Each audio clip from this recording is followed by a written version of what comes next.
All right, today we're diving headfirst into the neon-soaked cybernetic world of Mayday and Chamas. But we're not just talking about the tech or the dystopia. We're getting to the real core of this epic, the absolutely compelling and powerful love story that drives the entire thing.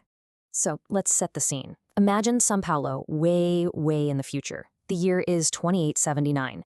It's this massive, sprawling city, equal parts high-tech and high decay. And into this world, we meet our two protagonists. First, there's Akiko Akiyama, a brilliant doctor whose life is planned out to the minute. And then there's Maia, this enigmatic woman from the city's chaotic underworld. It's not just two people meeting, it's a genuine collision of realities. And really, that's the question at the heart of this entire story. It's so much more than just two different people meeting. It's about what happens when their entire universes, their backgrounds, their futures, their whole way of life crash into each other and, somehow, against every single odd, fall in love. That contrast is just massive. Which brings us to our first section, Sky and Abyss. Let's really dig into just how deep the canyon is between these two women and the worlds they come from. I mean, this just lays it all out, doesn't it? On one side, you've got Akiko Akiyama. She's a genius doctor. Her life is this perfectly straight, predictable path. Her whole goal is to revolutionize medicine, and she does it all from her pristine, high-tech district called Zenit. And then there's Maia. She's enigmatic, seductive, and comes straight from the chaotic mess of the underworld, Nefaria. Her past? A complete mystery. And this image just perfectly captures Maia's world. This is not Akiko's clean, orderly reality. No way. This is Netherdia. It's alive, buzzing with neon and shadows. It's a world built purely on survival. It's vibrant, dangerous, and it is the absolute polar opposite of everything Akiko has ever known. And you know, from the very first second they meet, the attraction is just electric. You have to hear how Akiko describes seeing Maia for the first time. White and bronze, like ice and fire in the same essence, an impossible hypnotic combination.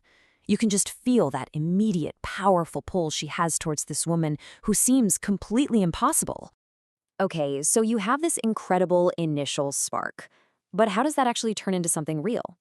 Well, that brings us to our next section, bonds and silences. Because their connection isn't built on grand speeches or declarations, it's forged in these quiet moments of care and unspoken trust. So their worlds are basically forced to collide after a violent incident leaves Maia badly injured and, well, vulnerable. Akiko, being the doctor she is, finds her, and this is a huge shift. The tough, mysterious, impenetrable woman is suddenly dependent on Akiko's care, and that changes their entire dynamic. And this is where we see Maia's walls just crumble. Her plea to Akiko, "Take me, please, to any place. Take care of me. You're a doctor, right?" I mean, that's an act of total surrender. She is putting her life, her entire being, into the hands of a near stranger from a world she doesn't understand. And it's in the quiet safety of Akiko's apartment that their bond really starts to grow. Akiko tends to Maia's wounds, they share meals, not with awkwardness, but in this comfortable silence that says more than words ever could. Akiko notices these little details, like how Maia watches comedies but never ever smiles, just adding to her mystery. In these quiet moments, they find this shared peace, this connection that's growing deeper without needing a single word. So this bond, the one they built on care and silence, is about to just ignite into a real romance. And that leads us right into our next section, first times. And things start moving fast. Their relationship just blossoms. We see them on their first real date during the Santa Luna Festival in the buzzing Centralia district. Then they spend a day just having fun, escaping reality at the Cideria amusement park. And all of this leads to this one crucial moment later that night, a walk across a hidden sky bridge, an aeroponte that's almost like a bridge between their two worlds. And right there, on that bridge, it feels like the whole world just stops. The story even pauses, telling us that something huge is about to happen. The line is just, "The universe held its breath." And this is the trigger. Akiko, who's lived such a structured, almost joyless life, makes this incredibly vulnerable admission. She says, "I liked today so much, to know that I could feel so good." And before she can even finish the thought, Maia just pulls her into a kiss that changes absolutely everything. That one moment just sets everything ablaze. Their connection transforms into this undeniable, universe-defining love.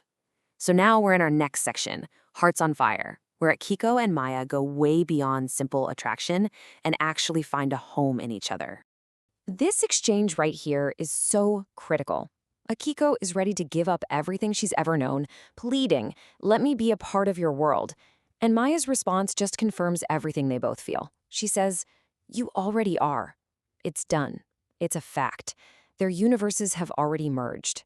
They are inseparable." This just perfectly sums up Maya's impact on Akiko. She thinks to herself, "I lived in black and white until Maia appeared, and everything suddenly gained color." You know, Maia didn't just enter Akiko's life. She brought the color to it. And this becomes the ultimate expression of their bond. For two people who have felt like outsiders their entire lives, they finally find a place where they belong, with each other. Your heart is my home. It's just that simple and that profound. But you know how it goes in these big, epic stories. Just as their love hits its absolute peak, their entire shared universe is tragically shattered. And that brings us to the final, heart-wrenching part of their story, crossing her universe. They've built this beautiful, vibrant, colorful universe together, just for the two of them.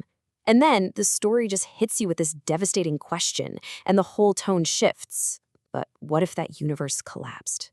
And it does collapse. Maia disappears without a trace. Akiko is left completely alone, and she's made to believe that Maia is dead. The world that was once bursting with color just plunges back into darkness, and Akiko is just swallowed by a grief that lasts an entire year. Akiko's journey from here on out happens in 3 stages. First, it's just grief.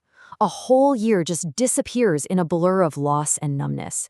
But then, a message gets through. A mysterious letter from Maia, and it offers Akiko a choice. And that choice ignites the final step, the quest. Akiko decides to abandon her old life for good, to cross over completely into Maia's world and find the truth. And this right here, this is what's driving her. The love they had is now fueling this incredibly dangerous mission. As Akiko says, "I fell in love, I wanted to live with Maia, an interrupted dream." That dream may have been interrupted, but for Akiko, the fight to reclaim it, the will to cross any universe for the woman she loves, has only just begun.